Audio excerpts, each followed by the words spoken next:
"This is the worst road to get lost on," said Beth. "I mean, out of every road in the whole state, we literally could not have picked a worse place." I rolled my eyes at her, unconcerned by how spooked she was. Beth was the kind of girl that got scared about everything and always saw the worst side of a situation. I pointed this out to her, letting her know, "You would say that no matter where we're at. You just don't like Halloween." "I mean, yeah, sure, but still, there's literally no one around. When was the last time that you saw a house?"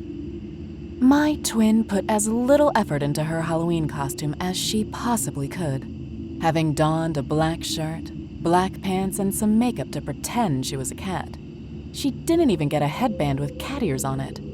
If it weren't for the whiskers that she had painted onto her cheeks using mascara and the pink lipstick spot on the tip of her nose, then I would literally have no idea what she was supposed to be. It's been a while, but that's not my fault. Getting a flat tire wasn't part of the plan. I kicked at a stone in the road and held my phone up higher. Like that might magically make the signal come back to where it was supposed to be. No dice. 0 bars. Not even an SOS only on it. It was a total dead weight. It had been for a while. I didn't understand why there were so many places that still didn't have cell service. Weren't we supposed to be in the middle of the 21st century? You would have thought that they could at least make sure phone worked everywhere when they wanted to charge hundreds of dollars for it. Instead, I had the world's most expensive paperweight. No, Zoe. This mess is totally your fault. Deciding to go to some Facebook Halloween party at the last minute is something that a college kid does, not someone your age. You should have known— I interrupted her, snapping. "What?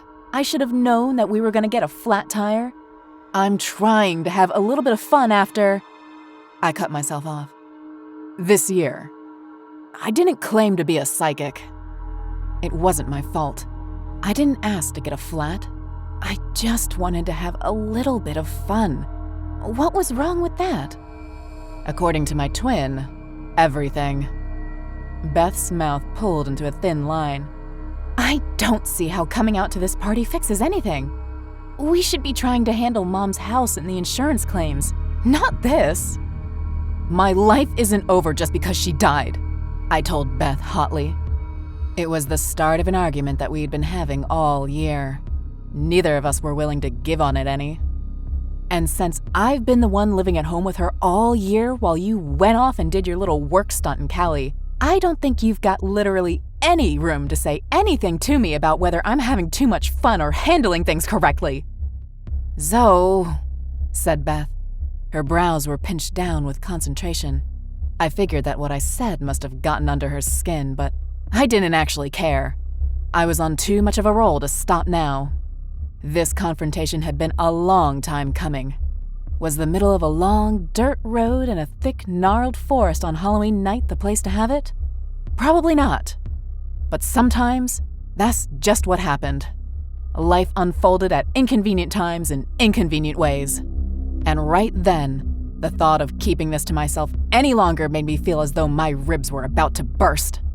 I didn't think that I could stop talking even if someone paid me to do it. "No," I continued hotly. "No, you don't get to say anything right now. You left. And I know that it was for work, and I'm proud of you. Beth, I am. I'm so damn proud. But you left, and I didn't. I stayed, and I took care of Mom. I dealt with the nurses, and the medicine, and the food, and bathing her, and everything else." "Zoe," hissed Beth, sounding more angry now. I was too wound up to stop. I jabbed a finger towards her. "And it's not like you work 24/7 either. Every weekend off. And holidays. Holidays! But you didn't come down at Christmas, did you? I stayed here with her. I did everything that I was supposed to. So if I want to get dressed up as a slutty angel and go to this Halloween party and have some fun for once, you don't get to judge me on that. You don't get—" Beth's hand snapped out, clamping over my mouth. "Zoe!" I jerked backwards. Surprise had my eyes going wide. "What are you doing?"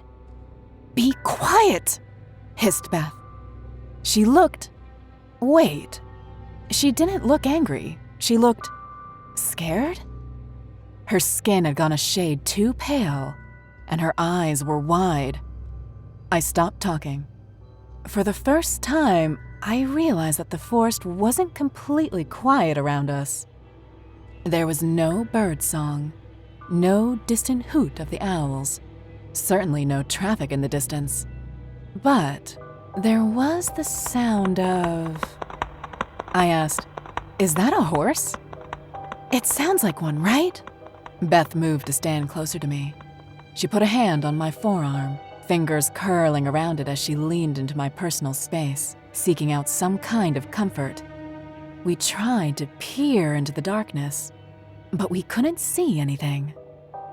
Not at first, at least. As the sound got louder, a glinting light appeared in the distance. It flickered and swayed. The light wasn't always fully visible, and only cast a small glow around it. Beth asked, "Is that a lantern?" I laughed incredulously. People don't use those things anymore. Right? Yeah, right.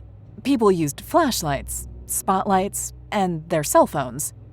Not, I don't know, an oil lantern?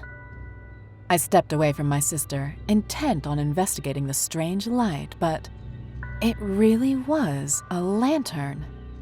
The being holding it came into view with a snap of existence. A black horse, tall with a broad chest and a flowing mane, just as dark. Glinting yellow eyes peered out at us. The horse's ears were pinned back flat with anger and irritation. Upon the horse's back was a man, though he was dressed as if he had come out of another century. A heavy black high-collared cloak was draped around his shoulders. He held an oil lantern in one hand, and in the other, a sword. The horse ran forward along the straight dirt road without need of rein or guidance. The most haunting part of it, however, was the rider's lack of a head. He simply stopped at the shoulders, and the front of his shirt was terribly stained in blood. Beth screamed, running forward and grabbing me by the arm. She tried to pull me out of the way, but I was frozen. The horse thundered closer to us, heading straight towards me. The Headless Horseman raised up his sword in one hand and swung it. I was certain that it would catch me, that I would feel the sharp glint of metal in my throat. But the pain never came. My twin shoved me hard instead, sending me sprawling over the hard-packed dirt. My palms scraped over the surface, flesh peeling away as I skinned them. The horse continued past, racing without slowing down. There was a thump, then a second one.